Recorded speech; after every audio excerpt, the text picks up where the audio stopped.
त्यांना सरकारकडून मोठं गिफ्ट मिळत आहे। 24 जुलैपासून भूमिगत मेट्रो सुरू होणार आहे। भाजप नेते विनोद तावडे यांनी या संदर्भात ट्विट केलेलं आहे।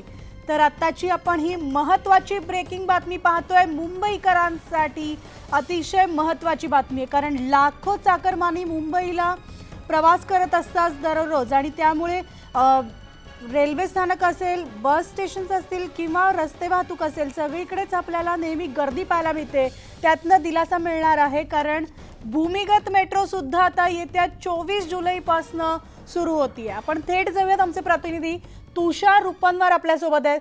तुषार, आज आषाढी एकादशी आहे, राज्यभर हा उत्सव साजरा केला जातो आणि मुंबईकरांसाठी हे एक मोठं गिफ्ट म्हणावं लागणार आहे। त्या निमित्तानं विनोद तावडेंनी जे जाहीर केलेलं आहे, नक्कीच म्हणाली विनोद तावडेंनी खूप महत्वपूर्ण असं हे ट्विटद्वारे माहिती दिलेली आहे, कारण की मुंबईकरांसाठी पहिली जी ॲक्वालाईन आहे, म्हणजे भूमिगत मेट्रो आहे, ती 24 जुलैपासून सुरू होणार आहे।